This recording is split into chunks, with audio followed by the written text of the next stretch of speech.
afternoon. Welcome to the session of Debating Hinduism.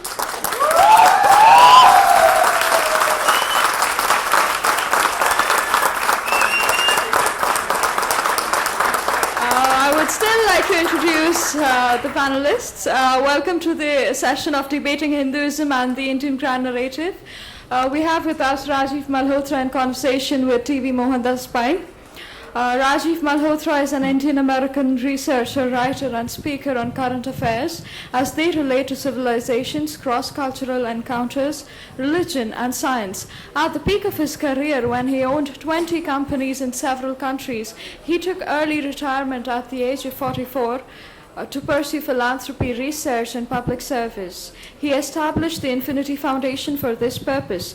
He has authored many articles, provided strategic guidance to numerous organizations, and has over 300 video lectures available online.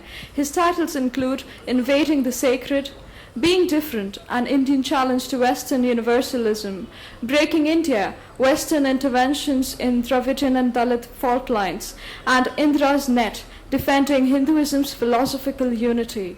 Founder Director of Infinity Foundation in Princeton, he also serves as Chairman of the Board of Governors of the Center for Indic Studies at the University of Massachusetts, Dartmouth, and is advisor to various organizations. TV Mohandas Pai is Chairman, Manipal Global Education, and former member of board and head of finance and HR in Infosys Limited. So we start the session now. Thank you very much. Thank you very much. Folks, let's give a big welcome to Rajiv.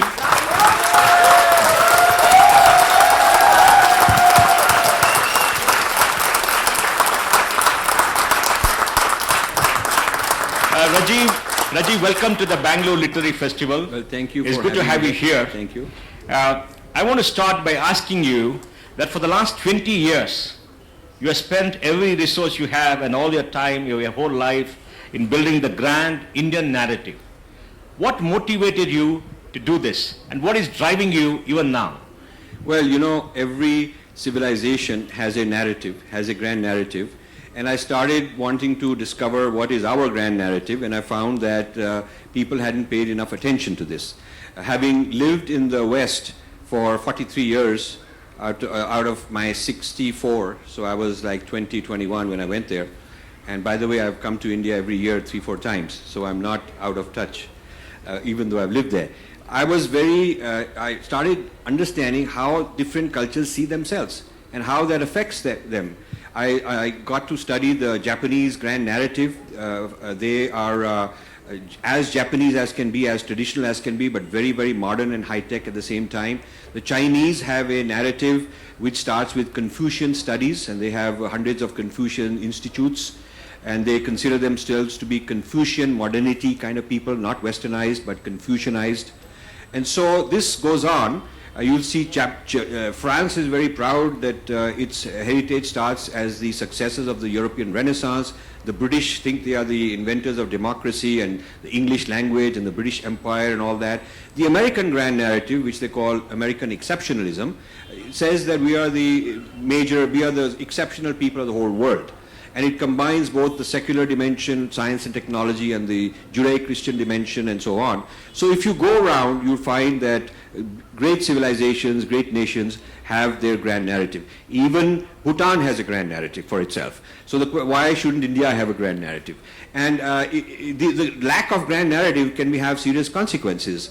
UK does not have sufficiently common grand narrative, which is why Scotland's grand narrative was strong enough for 45% of the people, who said that our own grand narrative is more important than the UK grand narrative. This is very interesting. Bangladesh was created because East Pakistan did not share the West Pakistan idea of who they are. I mean, they saw themselves as Bengali first and then Muslim, and they didn't want the hegemony of Urdu. This is why Sheikh Mujibur Rahman won the elections and wanted to assert himself. There was a civil war. So if you look at the countries that are strong have a grand narrative about themselves. It's usually a positive narrative. It's very inclusive. It tries to include everybody, and with great pride of their accomplishments of their ancestors, a great pride of their geography, their sacred geography. And at the same time, countries that have failed have a problem. One of their problems can be a lack of grand narrative. So this is one of the reasons I started this kind of a course of action, both looking at what is false about a grand narrative that has been taught by the colonial masters. So this is an interesting point, that India is probably one of the only major countries in the world whose narrative and the study of whose society has been controlled from the outside. China studies is done by China people. Japan studies they control. Obviously Germany, France, England, US control their own studies. But the study of India and South Asia is controlled from the West. During colonial times it was called Indology, with places like Oxford doing it and training people and sending them back to India. Now it's moved from the London headquarters in Oxford to United States, places like Harvard, Columbia, Berkeley, Chicago. They are the ones controlling the grand narrative of India. And even Indians who really want to become somebody, have a job, become famous, need to go to those kind of places, get certified, publish in their journals, attend their conferences. So in other words, the gatekeepers of in the West, the people who are gatekeeping the Indian narrative, have to be satisfied in order to let somebody in. All this satisfied me. And this is where I think our common background as corporate people, this came in very helpful. Firstly, I think it gives us confidence. The people with IT, and I have IT background, people with IT and success have a reason to say, well, we're not second to anybody. We can innovate, so why can't we discover ourselves? So also, if you are a global player in IT or in any industry, you learn to negotiate with other countries from a position of strength. You begin to understand how confident they are. Why aren't we so confident? So all of this put together led to a huge transformation in my life around 94. It was a spiritual transformation, and I wanted to give up all the pursuits I had at that time and devote my life to this new endeavor. So that is my story. Thank you, Rajiv. Now, Rajiv, one question that comes up for everybody is, what is this Indian identity? Do we at all have an identity? I'm asking this because most of us are distanced from our own culture, our civilization. We don't know our own languages. We don't understand our literature, which has come to you from a long time past. None of us, maybe very few of us, study Sanskrit. We don't know Kalidasa. We don't know literature. And because we don't study our own language, we're distanced from what we are. We are Indian in terms of a face or what we are physically, but mentally there's a confusion in what is an Indian identity. How would you explain this, and what do you think we need to do? Yes, I think that to understand the Indian identity, one of the central foundations and building blocks is Hindu Dharma. There is no denying that. Whatever it may have been called earlier, so Hindu Dharma is sort of the modern name for a very ancient set of practices, symbols, theories, philosophies, different traditions. Now, the characteristics of this are very unique. It's an open architecture. I call it an open architecture. In fact, the book Indra's Net describes that. Open architecture in the sense that new ideas are welcome. There is harmony amidst diversity. So there are a lot of differences, different kind of positions, like in the internet, but there is mutual harmony, mutual respect, and there is change. It evolves. It's not a frozen, fixed book from a prophet that is fixed and knowledge can't advance. So being an open architecture gives us an advantage that we have a consistent flow and also evolution at the same time. Now one of the key ingredients is that in our tradition, we separated the Shruti and the Smriti, where the Shruti is that which is eternal and permanent, and Smriti keeps evolving. So what should be the modern ethics? How should we run our cities? What should be and the Constitution is a modern Smriti for us. It unifies us. So this separation of Shruti and Smriti means we are better off than people who have one book that is frozen and fixed, which contains the Shruti, Smriti combined and fixed forever, because then they can't evolve. If they are evolving, it's considered blasphemy. So this is an important, another important thing with us is the tradition of Purva Paksh, which I've described in detail in Being Different. The Purva Paksh, the tradition of studying others in a mutually respectful way, studying them to understand them in an honest way, and then the Uttar Paksh is the response. So this is like we must study others. We cannot. Now that's unfortunate that we stopped doing that. In the classical period, we were very vibrant in Purva Paksh. And so we were always learning, there was a back and flow ideas. But somehow for the last 1,000 years, for whatever reason, the Purva Paksh is not that, it is sort of like we've got, let it atrophy, or we just became lazy or something. Today, we are not studying the West from our point of view, we are not studying China from our point of view, we are not really studying the major civilizations through our lens. In fact, they are studying us much more than we are studying them. I am told that Indian experts on China are generally reading American journals on China or are going to American conferences because we haven't really done enough original R&D. We have to know the language, we have to be very familiar, and we have to have people who take as their whole career the study of a certain civilization. Like Americans have South Asian studies and you get your PhD and you go work all your life in the State Department and you work in South Asian studies, or you work in East Asian studies or Russia studies or Africa studies. So we need to create the international studies issue, kind of culture where we must first know who we are. Our identity we must understand, and then from our identity we can study other people. So understanding the open architecture, understanding the building blocks that have been part of this open architecture for a very long time, understanding the histories of various empires, various rulers in different parts of India, all that is part of being Indian. I meet friends, I have a group of friends who are Jats in Delhi. So they say, what can we do? So I said, create the history of the Jats. Start with yourself. There should be a history of each of the communities should be proud to sponsor research on their history. And the regional archaeology is so rich. If you look at the archaeology of any region of India, it goes way back thousands of years. But so much of that which is what our identity would be if we knew it. But it is not properly excavated. It is not properly polished up and taught. And the history books lag. History books lag these discoveries. Much of the lens that is in the history books is a colonial lens. It's a lens of almost like we should be embarrassed and we should have sort of self-hatred and we should be apologetic. So because of these things, we have lacked the identity. So now what is happening is, the good news is we have people who are successful in business and industry. And that's the starting point, because at least you get confidence that we are good, we can compete.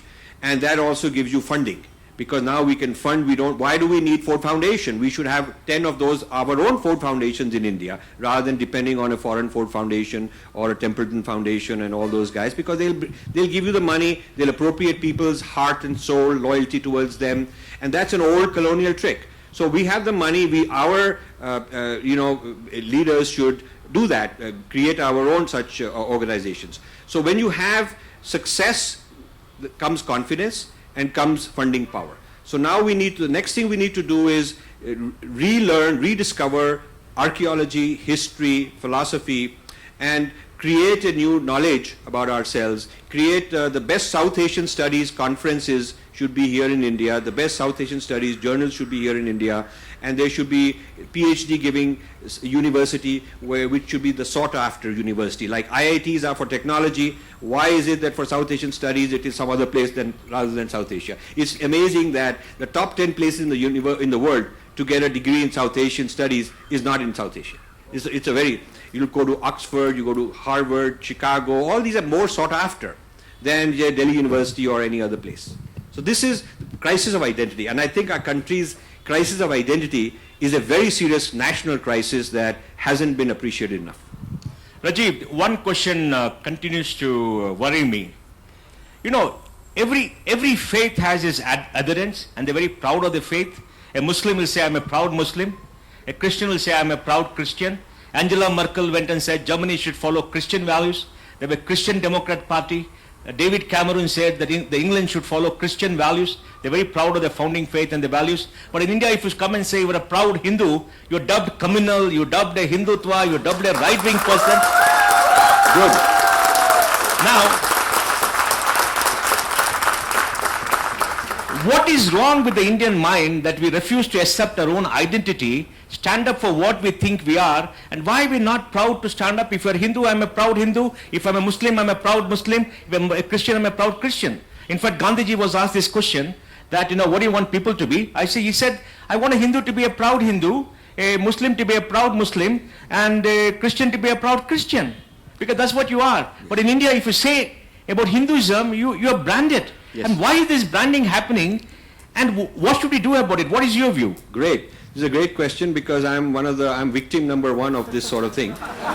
Except that it doesn't bother me. I'm very thick-skinned and I just give it right back. So it doesn't bother me. But I've studied this whole syndrome. You see, the thing is that because Hindus are the majority, therefore the target is to get at India, to understand India or to undermine India or to this breaking up India. It has been very important for the colonial powers to understand Hinduism in a way that would be fragmenting them, making them feel inferior, conflicts among them and so on. So the emphasis on the study of India and the study of Hinduism has never been, what are the mathematics contributions, what are the contributions to astronomy, what are the contributions to neuroscience, or the ideas of yoga. It has not been those kind of things, but what is wrong with it. So it's almost like we are the patient and they are the doctor who's going to fix us. So that's sort of the thing. Now, the reason the problem is worse than in the colonial times is that now it is Indians teaching us these things. And these Indians are like zamindars or sepoys that have been trained in a certain place and they're sent here to kind of be the gatekeepers of various forums. You can see this in media forums, you can see this in academic, intellectual forums and so on. And I must say I'm very delighted that Bangalore Literary Festival is the first festival to give voice to Hindus and not censor them.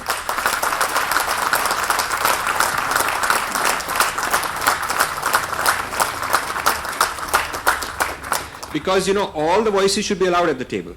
India as an open architecture has room for all the voices. It's not that the Hindu voice is suppressing someone else.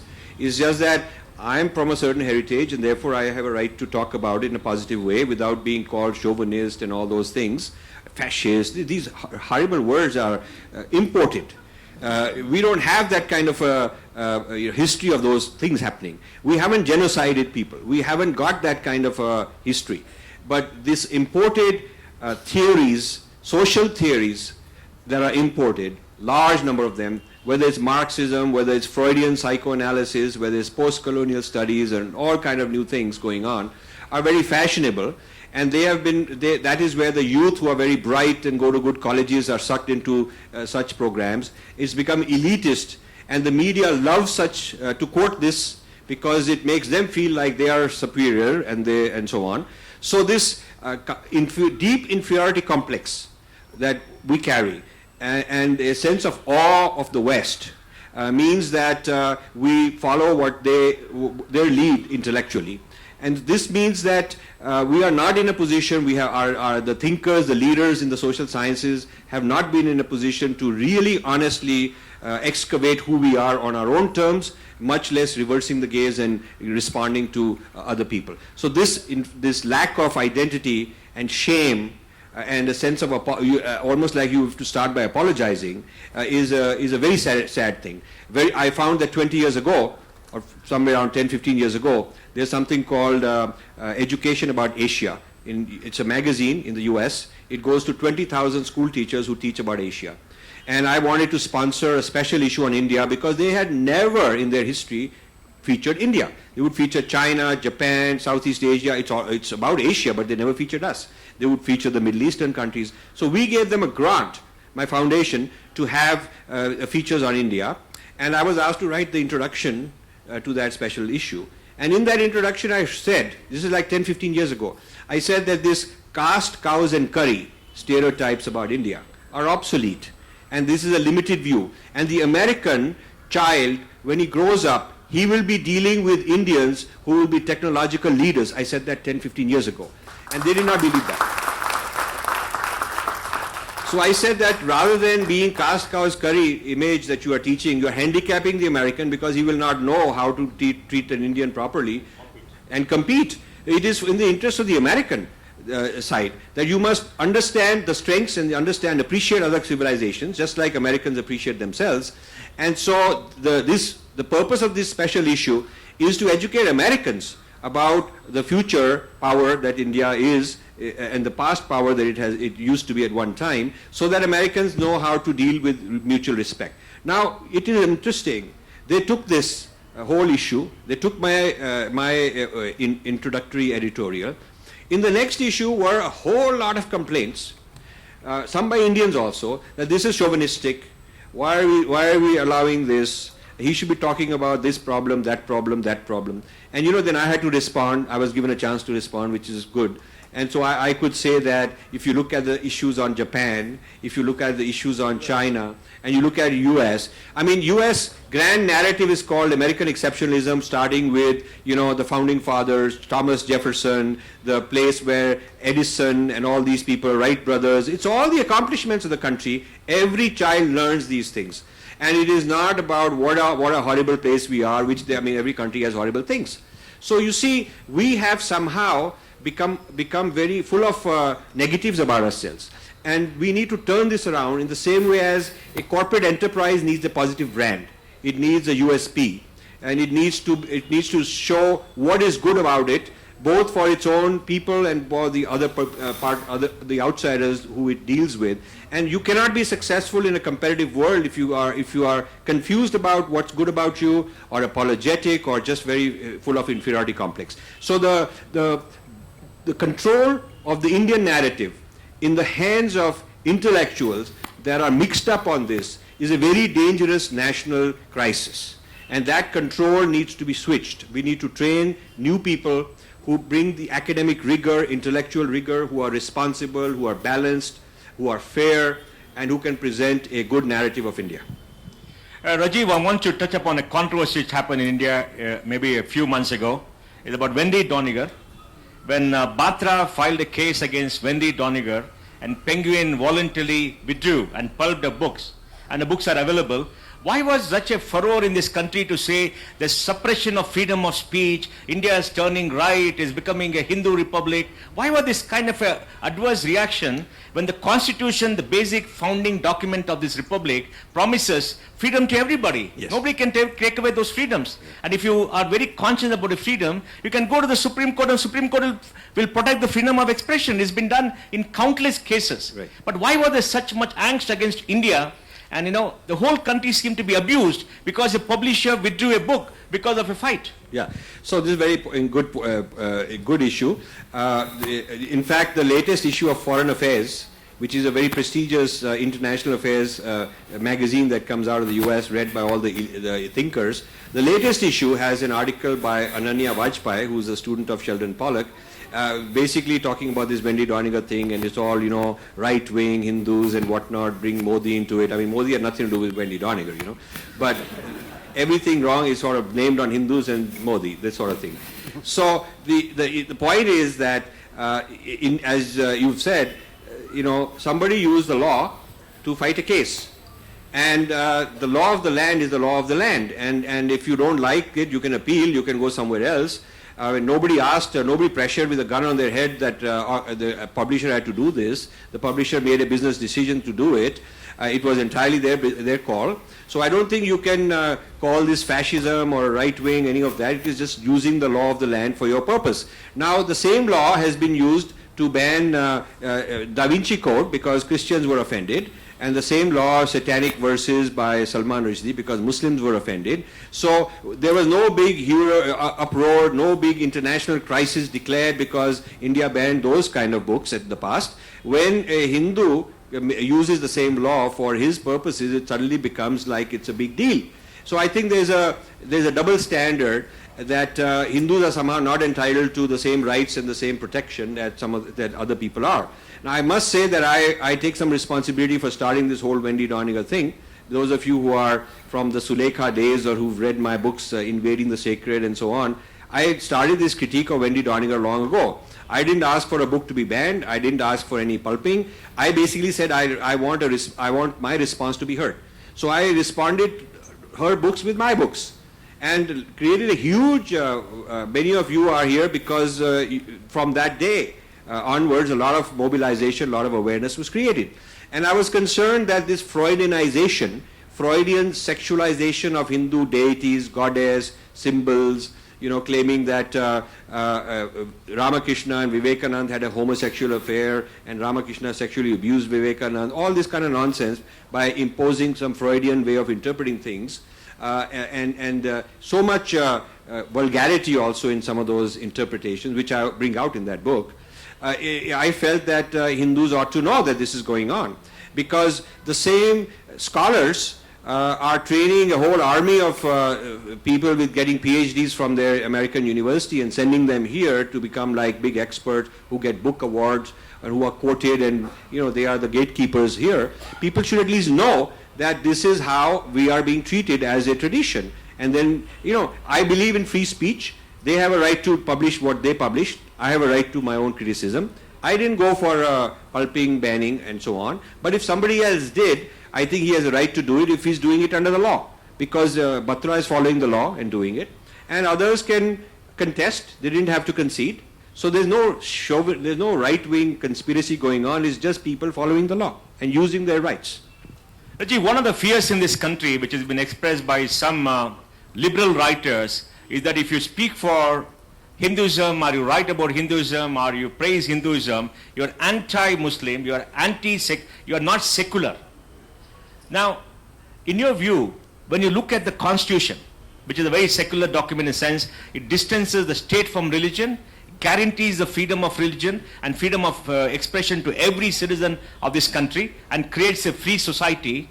Why is this negativism there, that you stand up for what you believe in, you anti somebody else? Is it because you are in a majority? Is it because people are scared that because you are in a majority, you could oppress the minority in this country, and therefore people must take a very hard stand against anybody from the majority community who stands up for what he or she is? Yeah, that's a very, very good point. I think that Muslims are equal citizens in India. The law protects them, and not the Constitution protects everybody. And the law works. If somebody is violated, you can file a case and win. As the judgment yesterday on Jayalalitha shows, eventually justice prevails. It may take a long time, but it does work. So India is a law-abiding country.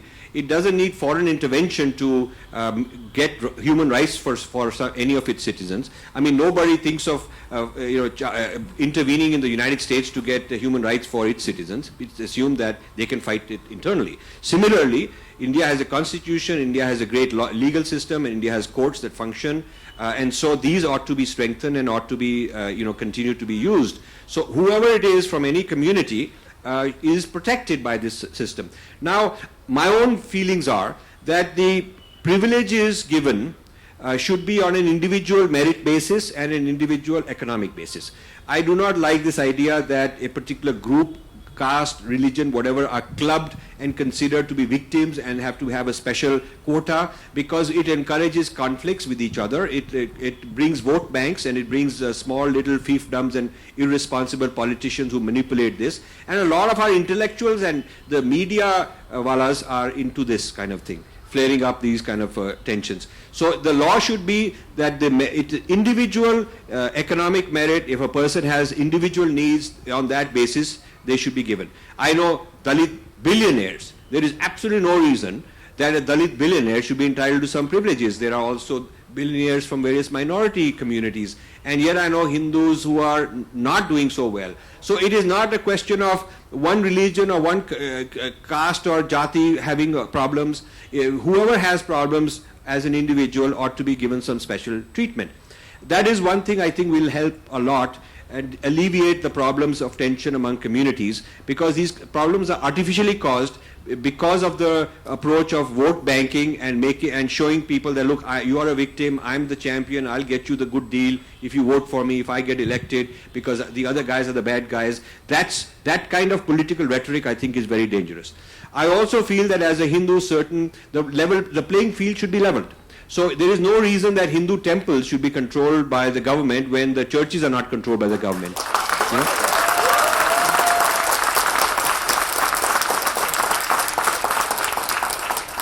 And we should have a uniform civil code, because everybody should be equal under the law. It should be no difference.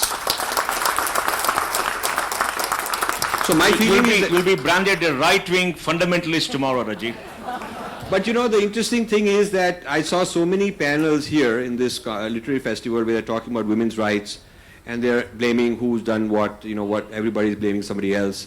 I didn't see rights of women in the Muslim community being an issue under the laws, because the Uniform Civil Code would help some of them. So I think that also this very selective. So the three big things I would like are, one is free the Hindu temples and let Hindus run their own temples. The IS officer has no business collecting all the money and then figuring out how much will be for the Ganesh Puja and whether we get to paint or not. This is not their job. Let the people of that faith run their own traditions. The second is individual-based, merit-based and need-based allocation of resources for those who are underprivileged, for those who are economically disempowered. And the third would be a consistent legal system for all Indians. In fact, the same rights of Indians from Jammu and Kashmir down to Kanyakumari, with no particular state being separate or special in any way. Rajiv, we have a fundamental problem in this country which we have to address as citizens. There are fringe elements in every community. You have the fringe element in the Hindu community, you have some fringe element in the Muslim community, and even the Christian community, we have some fringe element. They intrude upon the majority, and the majority keeps quiet, and they stand up as the voice, and everybody, the whole community gets abused. The whole community is downgraded because somebody speaks to them, and then it creates a feeling of negativism. In your view, how has America tackled this? I think America has tackled this to a great extent. Europe has tackled it to a great extent. Yes. They evolved in the society. What should we do to stop these fringe elements from capturing mainstream thinking and becoming and saying that they're the voice of the mainstream and spoiling everybody? Yes, this is a very important question. You see, what India lacks. One of the good things we can learn, there are so many good things we can learn from the West also. One of them is there is a space called public intellectual. There is an independent public intellectual space in those countries where you don't have to be representing a particular faction, a particular partisan view. There are plenty of free thinking intellectuals, and they get a lot of space. Now India needs to cultivate more of that. We need the free-thinking public intellectual. I have sacrificed a lot because I did not want to join any group of any party or any of that and just try to be my own free thinker, which means I have more freedom to, and it also means I don't get anybody's help. I'm on my own. And I find that it is very difficult as a Hindu free thinker to get a seat at the table.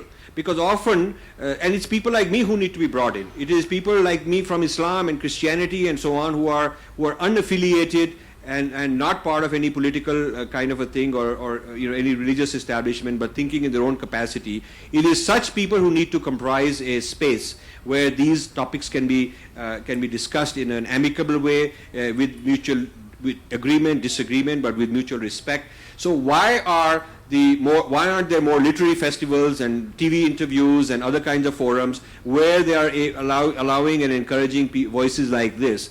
And why is it that unless you are speaking as a member of this party or a minister of that party, you are nobody and nobody wants to hear you? So I think one of the things America did very well is to encourage public intellectuals who can speak for themselves with authority, who are responsible for what they are saying. And such voices have made a huge difference on society, and I wish there were more such people. Rajiv, let's talk about your books now. You've written 4 books, you're writing a few more books. Can you tell us how the idea of the first book came, the second book, the third book, the fourth book, and what you're going to write in the next few years? I mean, what is the theme behind is there a sequencing, or it is random, or do you have a grand narrative and a grand plan? Okay, the first, very good. My books have 2 categories. One is disrupting what I think is false or prejudiced against our civilization, and the second theme is constructing what I think is a positive. So I do disruption and construction, and sometimes I alternate. So the first book was Invading the Sacred, which was a critique of Western academic psychoanalysis of Hindu deities and symbols and gurus, and it was a very bad or vulgar kind of whole school of thought, which I must say, as a result of my work, as a result of the support I got from many of you and others, that those people have subdued. They are not as loud and active as they were, and the kind of following they used to get, the kind of blind faith they used to get from blind following they used to get is no longer the case. So they're kind of on the margins. They're still around, and that's fine. So that was a book which got this whole movement started. Then I wrote Breaking India. By the way, the Kannada edition of Breaking India, which has a foreword by Bhairappa, is going to be launched in 2 weeks. 2 weeks we have it here. So Breaking India is on how the grand narrative of India is being broken by all these interventions into Aryan versus Dravidian, into Dalit versus this one, this minority versus that one. Who are the funding agencies? Who are funding all this? Why are they doing it? What is their agenda? And what are the mechanisms by which such training is done to create new intellectual leaders who can be breaking India in an intellectual narrative sense? So that was the second book, and that is done exceedingly well. It's in Tamil, English, Hindi, and will soon be in Kannada. And then the third book was Being Different. Now, Being Different is not a political analysis or consequences, but a philosophical book on what is there about dharma which is special. What is the architecture of dharma? What are the core tenets of dharma which differentiate it from the Western civilization? How would dharma civilization be different than Western civilization in what are the core ideas? Each chapter, each of those 5 major themes is enough to be a whole book by itself. In fact, my publisher said, you should write 5 books. It's just that I have so many more books to write that I can't take that much time and write 5 separate books. So I put it all into one book, so it's very dense. But people who read it slowly, read it a few times, will get the benefit, and I'm glad I met before this many dozens of you who are actually readers of that. So that's encouraging. Then the latest book is Indra's Net. Now, Indra's Net is about the open architecture and how a certain kind of prejudice I'm criticizing a certain prejudice which claims that modern Hinduism is not a continuation of traditional Hinduism, that there is a big disconnect and contradiction between Adi Shankara's Vedanta and Swami Vivekananda and all the Hinduism that follows from Swami Vivekananda. So there is this whole school called Neo-Hinduism which claims that Hinduism is a modern artificial religion, it didn't really exist, and so I'm giving a response to that. So these are my 4 books. I am now writing several books. One of them is going to be on the grand narrative of India. That is the book I'm going to write. Another one I'm writing is on hijacking of Sanskrit. Hijacking of Sanskrit, which is going on. Certain schools like Columbia University and a few other places have very, very powerful scholars whose interpretation of Sanskrit undermines the traditional interpretation in a very serious way. Not that they are not entitled to their point of view, but I'm entitled to giving a response to that. That is all I'm doing. And they have trained several dozens of Indians who were then sent back to be very negative about Hinduism, and their job is to go criticizing anybody who is pro-Hindu. So this hijacking of Sanskrit is even worse than the Freudian psychoanalysis, because the Freudian psychoanalysis that was going on was at least not being funded by Indians. But this hijacking of Sanskrit, these projects there are Indian very wealthy people who innocently, naively, not having read through what's going on, are actually pouring millions of dollars to such scholars, and it encourages their work, which also legitimizes them. They feel, wow, I've got the funding from X and Y person. And I don't want to name the people here because I'm just trying to give you the principle of all this. And so I'm going to write a book on that also, exposing how the interpretations of Sanskrit and Sanskrit texts are being compromised and twisted by people who are not from within the tradition, who are not practitioners, who really don't understand it, but they have their own agendas. And then I have several volumes on what I call the U-turn theory, and the digestion of Hindu civilization into other civilizations, where I'm explaining the contributions of our civilization which have been taken and adapted and digested into other civilizations without acknowledging the source, like the origins of mathematics, including calculus, a lot of astronomy, a lot of medicine.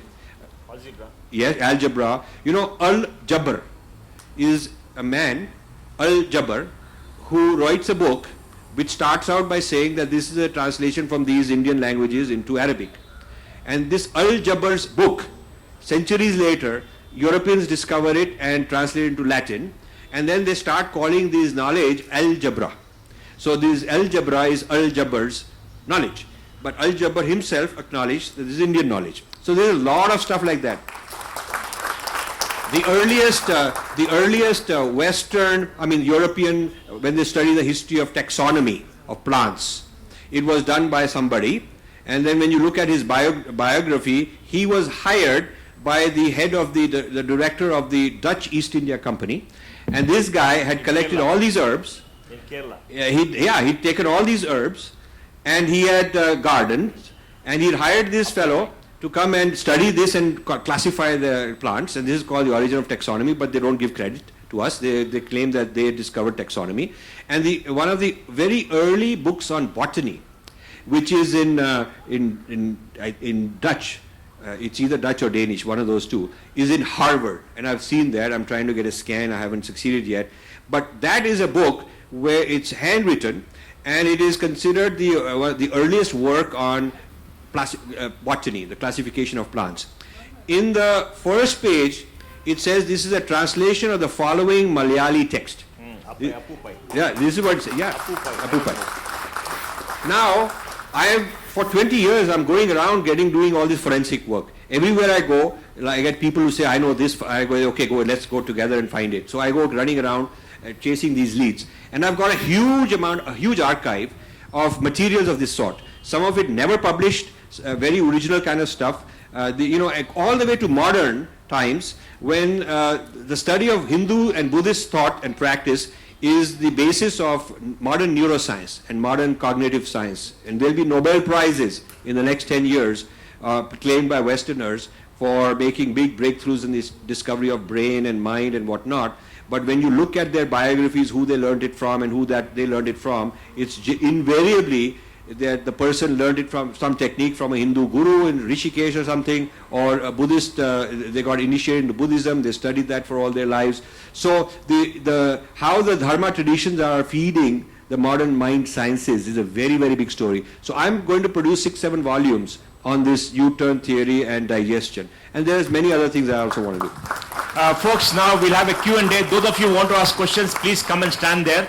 Please come and stand there, then I'll ask few of you. Rajiv, final question, I want a short answer. Do you foresee a time when Indians are going to fund research and studies on Indian civilization to give the Indian point of view to the world and create scholars who speak for all of us? Yes, Indians will, and my friend Mohandas Pai already is. I want you to know that, and many others will follow that example.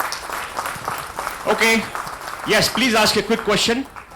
There was a session here where the topic was how to stop ISIS from entering India. And the final conclusion was that majoritarianism, meaning Hindus, dominating the view, should not prevail. And Hindus should be more compassionate. And later this evening there's going to be Kashmir, the Valley of Tears. Now whose tears are they talking about? Do they ever talk about the Kashmiri Pandit tears? Please elaborate on that, Mr. Malhotra. So obviously, the idea of helping a minority should not be by knocking down the majority. And this is something where I'll tell you the Americans are very good. The affirmative action in America is not anti-Christianity, is not. Okay, you are a poor person from various backgrounds and there are all these programs for you, but it is not because you have to knock down and there's somebody who's anti-Christianity and so on. So this what you've described is sort of a symptom, one of hundreds of such examples of this syndrome which causes internal conflict. It's very sad. Yeah. My question is regarding this prevailing topic nowadays in our country, the question to secularism. Because I have been studying this college and I have followed you from long time. So whenever I say like I am proud to be a Hindu or I am proud Hindu, and if I am a true Hindu, I am a true secular. Because we have the concept of Sarvadharma Sambhav, equal mutual respect for all the religions, not like having tolerance, because there is a huge difference between tolerance and having mutual respect, which I learned from you. So I just want to give a focus on that, so that youths who are sitting here or the people who are go outside, and it should work as a chain reaction, because it's a time when we need to create a mass movement of this dharma, where everyone, each one of you sitting Okay, here. okay. You got to ask Rajiv the Okay, question. good. So there's an important point.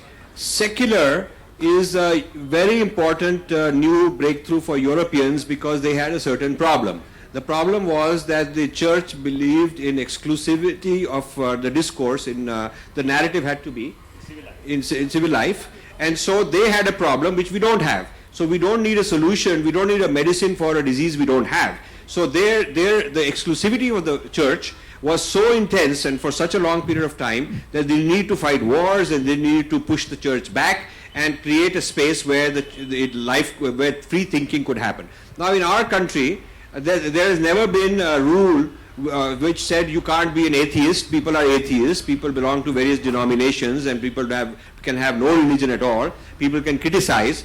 So we did not have the same problem for which Heresy. no heresy. There is no concept of heresy.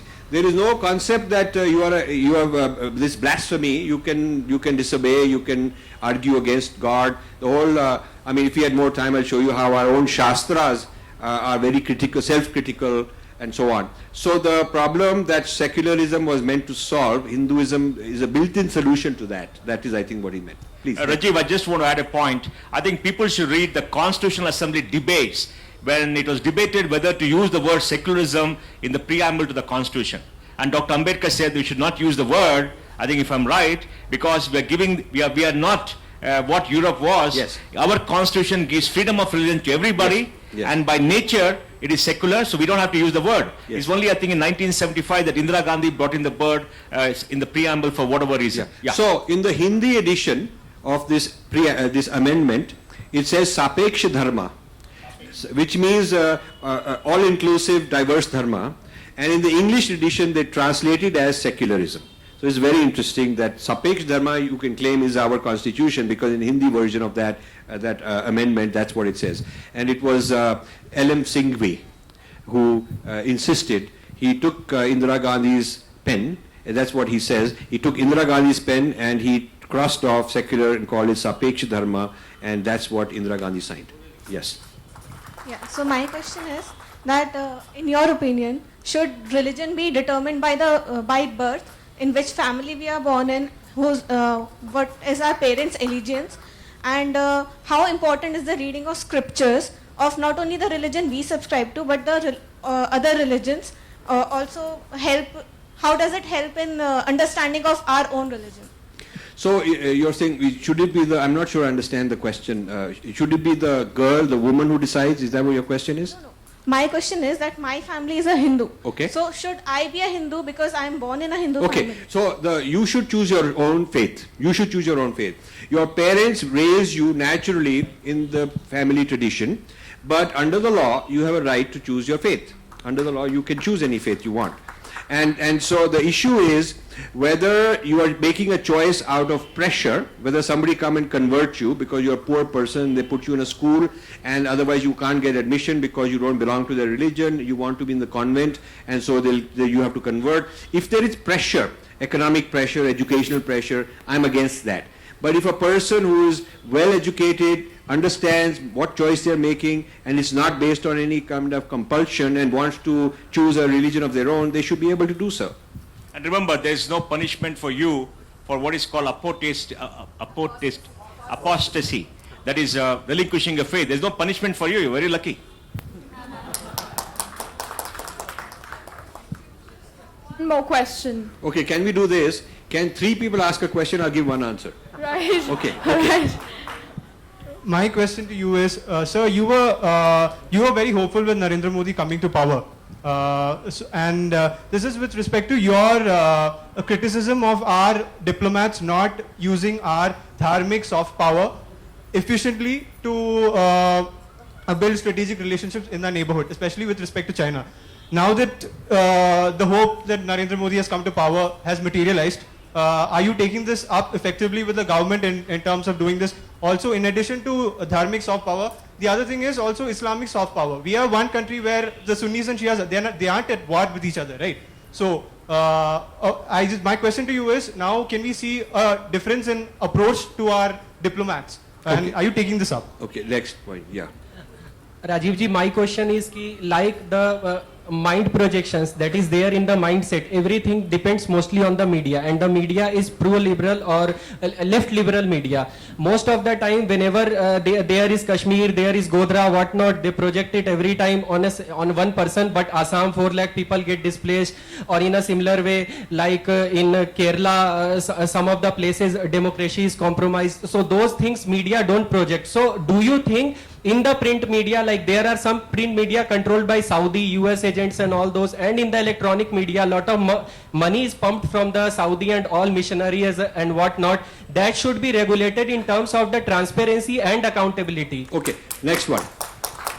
Sir, I think part of is being always asked, but I wanted to ask about, as you have said, keep proud Hindu, proud Muslim. But why can't we be proud human? Because I believe ki proud Hindu, Muslim will actually bring in the clashes in country like India. Okay, so, and a lot of people do not have that much, they'll follow the herd, so that way it can be chaotic for us. So, before I forget all the questions, I may have already forgotten some, but as far as soft power diplomacy in ASEAN countries and so on is concerned, and the Ministry of External Affairs, I've given many talks where the gentleman was quoting, where our own people are not informed about our narrative.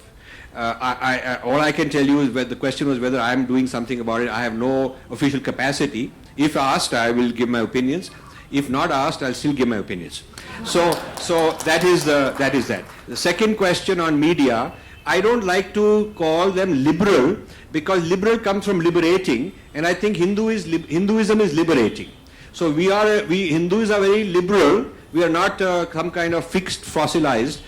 So I think, but I assume what you mean is foreign control media. And should foreign control media be tracked? And yes, I mean, there should be transparency. People who are from, if McDonald's is foreign control, then there's a transparency, there's regulations that tell you you have to disclose, and there's no reason why in the media it should be any different. The laws should be the same, or I assume they are the same in terms of disclosure of where this funding is coming from. If they're doing it illegally, I guess that's another matter.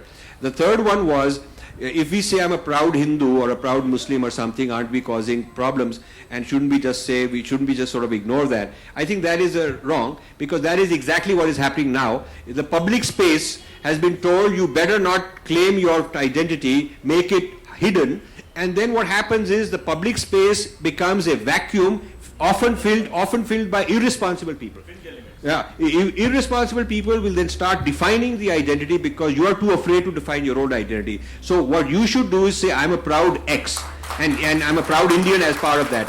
So we should in fact challenge this view that says that don't say you're a proud Hindu, it will create problems and all that, because being a Hindu is an open architecture, is not somebody who's threatening anybody. We've never had an army to go out and conquer people. We've never gone around trying to convert people. We have no injunction from God which has got anything like infidel or kafir that says you got to do this to them. So why is being proud, open architecture a problem? Folks, thank you very much. Please give Rajiv a great ovation.